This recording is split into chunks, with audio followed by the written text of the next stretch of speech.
Hello my dear students, आज जो हम पढ़ेंगे वो है, कल कूलम्ब्स लॉ की बातें करी थी, आज हम कूलम्ब्स लॉ पे प्रैक्टिस करेंगे। तो मैंने कहा था कि आप थोड़ा सा वेक्टर रिवाइज करके आएँ, तो आपने कर लिया होगा, नहीं किया है तो अभी देख लें आप जल्दी से।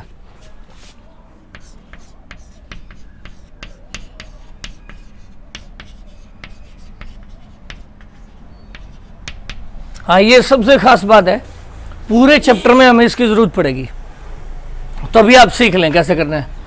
देखिए, अगर मैं कहूं कि दो फोर्सेस आगे की तरफ है, F1 और F2 आगे की तरफ है, मैंने कहा टोटल बताइए, यहां रिजल्ट बताइए, रिजल्टेंट फोर्स बताइए, तो आप कहना सर F1 प्लस F2 है, सीधी सी बात है। मैंने कहा एक आगे है F1 और एक F2 पीछे है। अब देखिए, यहां F2 छोटा है, F1 बड़ा है, ये बड़ी फोर्स, ये छोटी, तो नेट कहां आएगा? आगे आएगा। और वैल्यू कितनी होगी उसकी? F1 minus F2।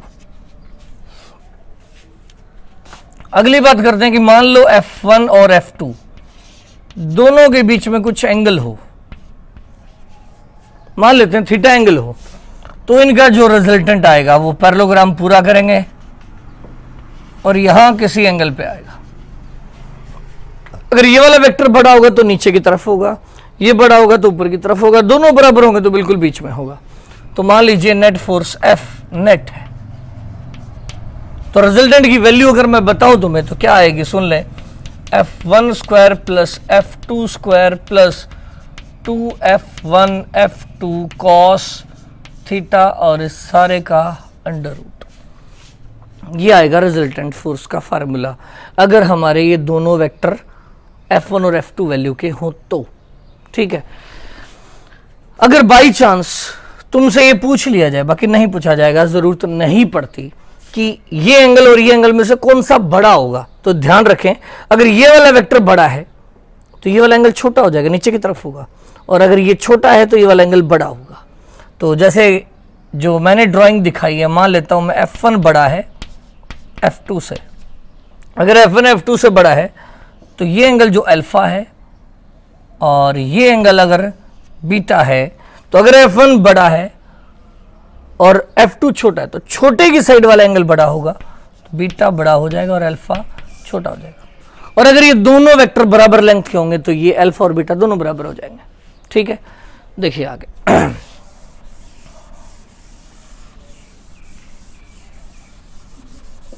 अब हम वेक्टर्स में ही बात करते हैं कि अगर दोनों वेक्टर इक्वल लेंथ के होते, पहला भी F होता और दूसरा भी F होता और उनके बीच में एंगल थीटा होता, तो रिजल्ट कितना था? तो मैं तुम्हें बता दूं, अभी बताया मैंने, अगर दोनों बराबर है तो जो रिजल्ट आएगा वो बिल्कुल F नेट जो आएगा वो बिल्कुल बाइसेक्टर पे आएगा। बाइसेक्टर का मतलब यहां भी थीटा बाई 2 पे आएगा और ऊपर वाला एंगल भी थीटा बाई 2 हो जाएगा। तो रिजल्टेंट की वैल्यू कितनी होगी? तो मैं तुम्हें बताना चाहूंगा, F नेट जो आंसर होगा, आप ऐसे कंपोनेंट से भी कर सकते हैं, F का इधर component F cos theta by 2 और इधर F sin theta by 2, F का इधर F cos थीटा बाई 2, नीचे F sin थीटा बाई 2, तो F sin थीटा बाई 2 तो कैंसिल हो गए, तो रिजल्ट बच गया 2F cos थीटा बाई 2। मैं इनके प्रूफ नहीं करा रहा हूं बच्चों, ये +1 में करने थे, अभी जस्ट याद करें। तो अगर दो इक्वल लेंथ के वेक्टर हों, उनका रिजल्ट पूछा जाए, तो आंसर होगा दुगुना करो किसी एक वेक्टर का और कोस ऑफ दोनों वेक्टर की टेल के बीच का जो टोटल एंगल है उसका हाफ कर दो। अब इसमें भी मैं चाहूंगा कि आप कुछ रिजल्ट याद कर लो, बहुत खास बात है, बार बार काम आएगी। तो अगर आप इसमें कुछ केसेस याद कर लें, जैसे कि F और F अगर सामने है और एंगल है 0 और मैं आपसे पूछूं नेट फोर्स, तो अब सीधा इसमें पुट करके देख लेना, थीटा की जगह 0 रख देना, cos 0 1 हो जाएगा, 2F आंसर। अगर F और F के बीच में एंगल 60 डिग्री हो जाएगा, और हमेशा मैं बता दूं बार बार कि दोनों का रिजल्ट बीच में आएगा, मतलब यहां जो रिजल्ट आएगा वो 30 पे आएगा। तो अगर एंगल हो 60 डिग्री का और मैं पूछूं नेट फोर्स कितनी आएगी, तो आप बता सकते हैं, यहाँ 60 रखिए, 60 बाई 2 30, cos 30 √3 बाई 2, 2 से 2 कैंसिल, √3f। और अगर यही चीज मैं आपसे पूछ लूं कि इन दोनों के बीच में जो एंगल है वो हमने कर दिया 90 डिग्री, f आगे और दूसरा f भी आगे, और एंगल है 90, और मैं पूछूं नेट फोर्स, तो आप यहां रखिए 90 को, यहां रखिए 90/2 45 45 1/√2, और इसको कैंसिल कर दें तो √2f आंसर आ गया। लर्न करते चले, ज़्यादा बेटर रहेगा। अगर f और f के बीच में एंगल 120 कर दिया जाए, 120, तो थीटा अगर आपका 120 हो जाएगा तो नेट फोर्स कितनी आएगी? यहां रखिए 120, कोस 120/2 60 हो गया, कोस 60 हाफ हो गया, हाफ 2 से 2 कैंसिल हो गया, नेट आंसर आ गया f। तो एक गजब बात देखिए, f और f का जोड़ f किस एंगल पे आएगा? याद रखें 120 पे आएगा। अगर f और f हमने उल्टे कर दिए तो एंगल हो जाएगा 180 डिग्री और नेट फोर्स आ जाएगी 0। देखिए 180/2 90 कोस 90 0। तो फटाफट ये 4 रिजल्ट जिनकी ज़्यादा ज़रूरत हमें पड़ेगी। एक तो ये जनरल, f और f के बीच में एंगल थीटा हो तो आंसर आएगा 2f cos θ/2, टोटल एंगल का आधा। अगर सामने हो 2f कर देना, 60 पे हो √3f हो जाएगा, 90 पे हो √2f हो जाएगा, 120 पे हो f और f, अगर 120 पे तो जोड़ भी f ही आएगा, अगर वो 180 पे है तो जोड़ हो जाएगा 0। उम्मीद आपको बात समझ आ गई होगी। अब हम स्टार्ट करते हैं आगे इस पे प्रॉब्लम्स।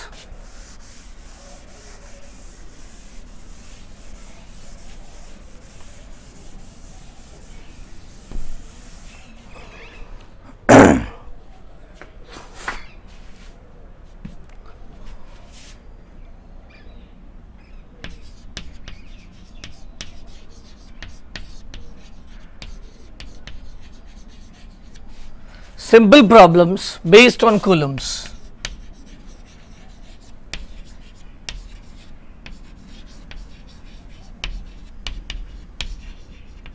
Based on coulombs लो। पहला एक सवाल देखिए, मैंने आपसे कहा कि ये 3 चार्जेस हैं, ट्रायंगल में रखे हुए हैं। यहां है Q, यहां है मान लीजिए -Q, और यहां है Q। मैंने कहा फोर्स बताइए, -Q के ऊपर बताइए। सारी साइड L और L है, मतलब ट्रायंगल इक्विलेटरल है। -Q के ऊपर फोर्स बतानी, तो सबसे पहले आप -Q को पकड़ें, इसके ऊपर फोर्स की ड्राइंग बनाएं। फोर्स की ड्राइंग कैसे बनेगी? देखिए ये +Q है, ये -Q है, ये वाला इसके ऊपर लगाएगा तो इन दोनों की फोर्सेस यूं बनेंगी। जब भी दोनों अपोजिट हो तो अट्रैक्टिव फोर्सेस, सेम हो तो रिपल्सिव फोर्सेस। तो अगर ये दोनों अपोजिट हैं तो इन दोनों की जो फोर्सेस होंगी वो अट्रैक्टिव टाइप होंगी, इस तरह से होंगी। इसके ऊपर इधर लगेगी, इसके ऊपर इधर लगेगी, लेकिन हमारा टारगेट इसके ऊपर फोर्स निकालना है तो हम इसके ऊपर नहीं बनाएंगे, तो केवल इस चार्ज के ऊपर फोर्स बनाए जो कि नीचे की तरफ है। इस फोर्स को आप F कह दें। F की वैल्यू लिख ले पहले आप, F की वैल्यू कितनी होगी? इलेक्ट्रोस्टैटिक कांस्टेंट के Q1 × Q2, Q × -Q, Q²। Value put करना, वैल्यू पुट करते वक्त माइनस नहीं लगाना कि first charge into second charge divided by दोनों के बीच के गैप का स्क्वायर, दैट इज L²। अब देखिए ये वाला चार्ज भी इसके ऊपर फोर्स लगाएगा तो ये भी अट्रैक्टिव यूं लगाएगा तो इसके ऊपर नीचे लगेगी। जितना पेयर ये था उतना ये है, तो जो गैप यहाँ था वही यहाँ है, तो अगर यहाँ फोर्स F आई थी तो यहाँ भी F आएगी, तो वैल्यू तो सेम हो गई। तो अब हमारे पास 2 वेक्टर है, ये भी F है, ये भी F है, ट्रायंगल इक्विलेटरल है। जब 2 वेक्टर जोड़ने हो तो उनके बीच का एंगल पता होना चाहिए, और एंगल हमें पता लग गया कितना है यहाँ 60 डिग्री। और अगर 60 डिग्री है तो नेट फोर्स कितनी आएगी बच्चों? नेट फोर्स -Q के ऊपर नेट फोर्स F, और F कितना एंगल 60, अभी अभी बताया था, आंसर विल बी √3f। और F की वैल्यू पुट कर दें, √3 × F, F की जगह KQ²/L²। डायरेक्शन बनाने को कहा जाए तो सीधा नीचे दोनों के बिल्कुल बाइसेक्टर के ऊपर, ये होगी net force on minus Q, net force on minus Q. इसी में अगर मैं आपसे पूछूं, देखिए इसी सवाल में अगर हम ट्रायंगल दे रखी है और सेंटर पे एक चार्ज और रख दूं, मैं एक एक्स्ट्रा चार्ज रख दूं मैं, देखिए तो क्या होगा,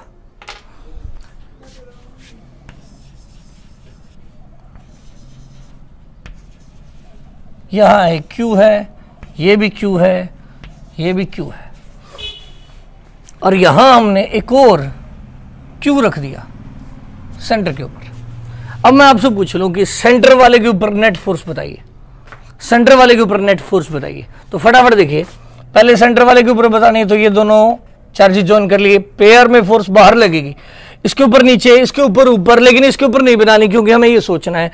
तो नीचे की तरफ फोर्स हो गई F, कितनी होगी बच्चों, नीचे की तरफ फोर्स F होगी। अब देखिए ये दोनों चार्जेस का जो पेयर है इनकी फोर्स भी बाहर लगेगी,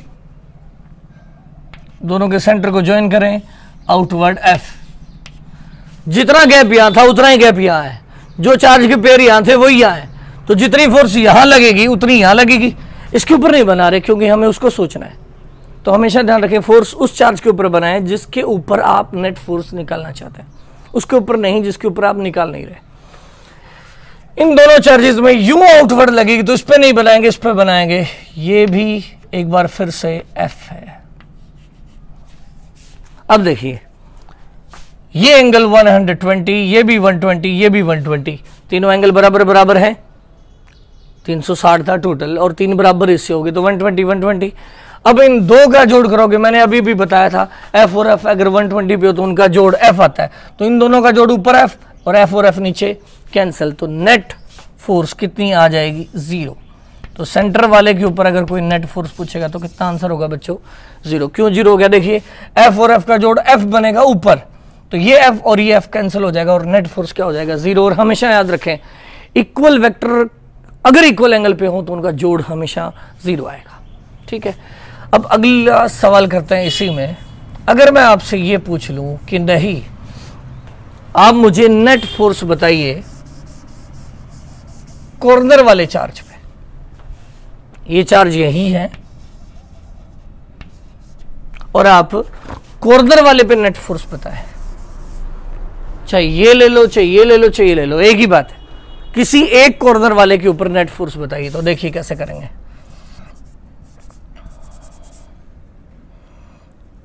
इसके ऊपर हमें नेट फोर्स बतानी है,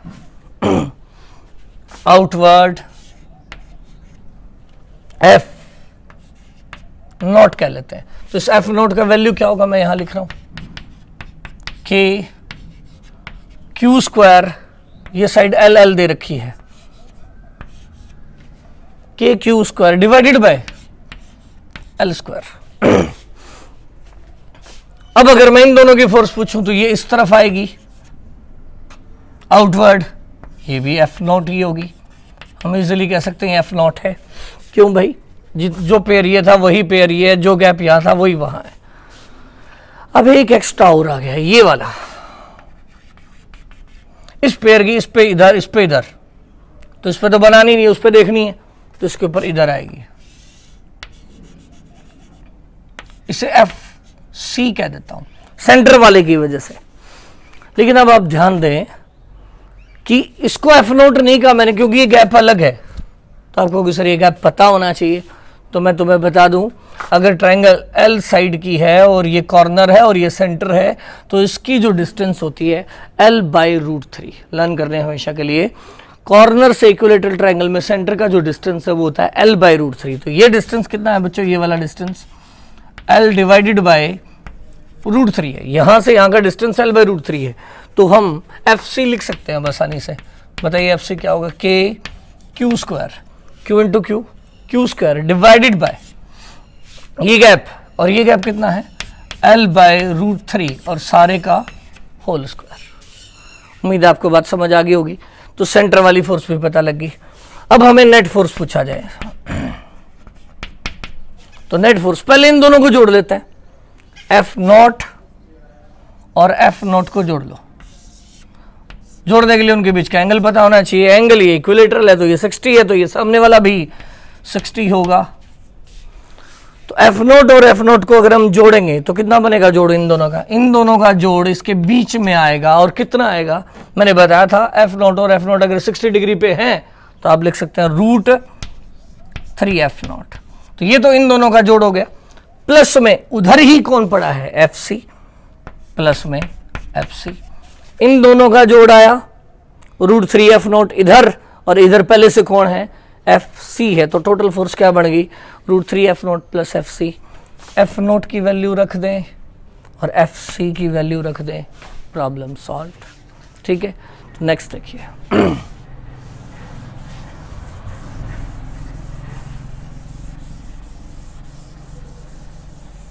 नेक्स्ट मैं आपको करने के लिए दे रहा हूं, जो आप घर से खुद ट्राई करें।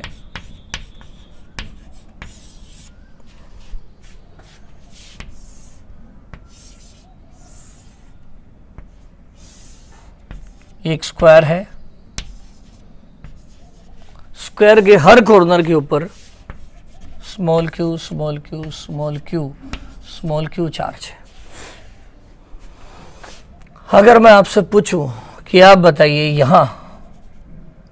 यहां मैंने दे दिया आपको -q चार्ज है, तब दो सवाल करेंगे। स्क्वायर की जो लेंथ है वो L, L, L और L है। अगर मैं आपसे कहूं कि आप निकालिए नेट फोर्स -q पे, एक सवाल ये करें आप। दूसरा सवाल है नेट फोर्स निकालिए किसी भी q चार्ज के ऊपर। तो ये आप खुद ट्राई करें और आंसर में लिखें। वेबसाइट के अंदर जो ब्लॉग है उसके अंदर आप इसको कमेंट बॉक्स में डालें ताकि मैं इसे चेक कर सकूं कि आपने सही किया था कि गलत किया था।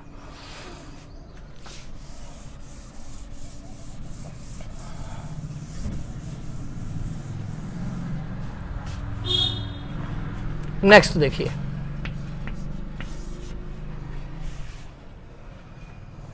अगर मैं आपसे कह दूं कि ये एक चार्ज है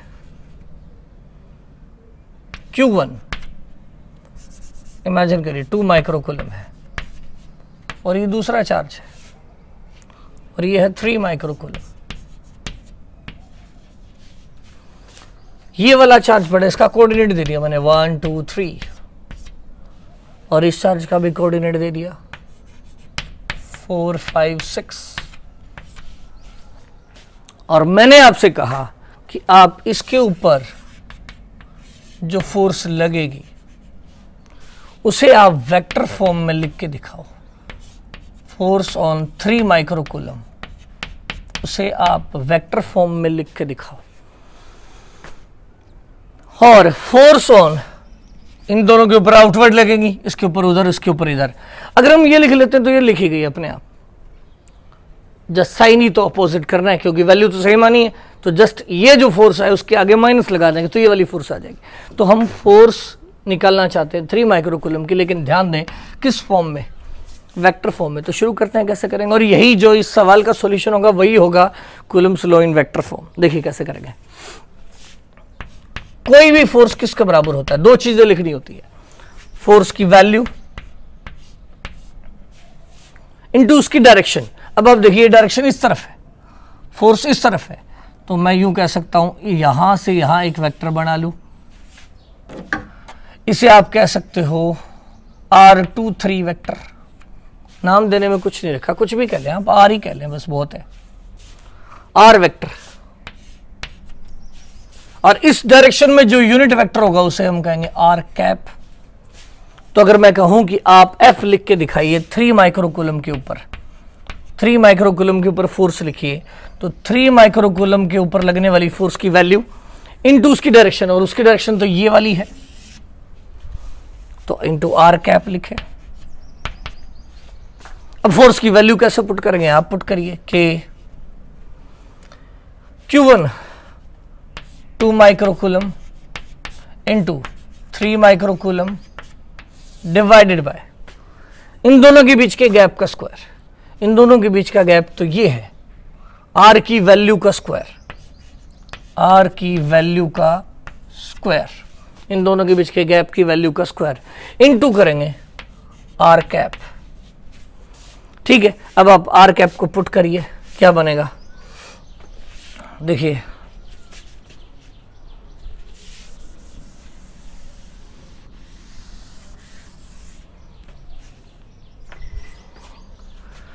आर वेक्टर निकालिए। पहले सबसे इंपॉर्टेंट बात, आर वेक्टर कैसे निकलेगा। एक पॉइंट से दूसरे पॉइंट को ज्वाइन करने वाला वेक्टर हम निकालते थे, फाइनल एक्स में से इनिशियल एक्स माइनस करो, that is 4 - 1 3 I cap plus 5 - 3। अगर एरो इधर है तो दिस माइनस दिस करो, और अगर एरो इधर होती तो दिस माइनस दिस करते। तो 4 - 1 3 I cap plus 5 - 2 3 J cap plus 6 - 3 3 K cap. ठीक है, हाँ इसको थोड़ा सा आप थोड़ा और सॉल्व कर सकते हैं। पहले तो आर वेक्टर हमने लिख लिया, पहले इसको सॉल्व कर लेते हैं। आर कैप की जो वैल्यू मैं यही कर रहा हूं, आर कैप की वैल्यू आप लिखोगे, आर वेक्टर यूनिट वेक्टर होता है वेक्टर डिवाइडेड बाय वेक्टर की वैल्यू।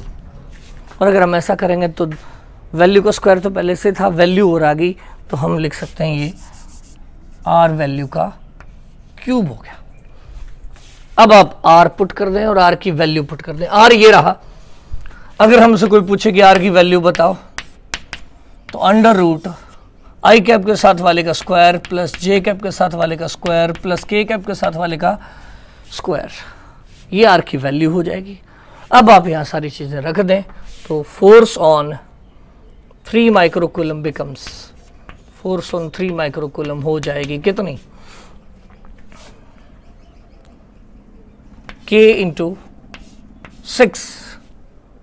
यूनिट बाद में सॉल्व कर लें, यहाँ 10 की पावर -6 आएगा और यहाँ भी 10 की पावर -6 आएगा, तो इनटू माइक्रो को हटाएं तो 10 की पावर -12 हो गया। 6 × 10 की पावर -12 डिवाइडेड बाय K की वैल्यू भी आप रख सकते हैं, पुट कर लेना 9 × 10 की power 9 into R, R vector कितना है 3 I cap plus 3 J cap plus 3 K cap divided by R की वैल्यू 9 9 18 9 27 का रूट। उम्मीद है आपको बात समझ आ गई होगी। इसे आप सॉल्व कर लें तो यही बन जाएगा कौन सा वेक्टर, फोर्स ऑन 3 माइक्रोकूलम। और अगर यही मुझसे पूछ लिया जाए कि what is the force on, इस पर राइट लगी तो उस पर लेफ्ट लगेगी, फोर्स ऑन 2 माइक्रोकूलम बताइए, 2 माइक्रोकूलम, तो हम सीधा लिख सकते हैं F - 3 माइक्रोकूलम। ये जो आंसर आया था इसके आगे हम माइनस लगा देंगे। उम्मीद है आपको बातें समझ आ गई होंगी। तो कल हम लोग लिखेंगे Coulomb's law in vector form. हमने क्वेश्चन समझ लिया है कि वेक्टर फॉर्म में कूलम्स को कैसे लिखना है, तो आप इस फार्मूले को लर्न भी कर सकते हैं जो अभी बताया है, K Q1 × Q2 × R vector divided by R की वैल्यू का क्यूब। यही होगा हमारा कूलम्स लॉ किस फॉर्म में, वेक्टर फॉर्म में, जो मैं कल आपको लिख के दिखाऊंगा।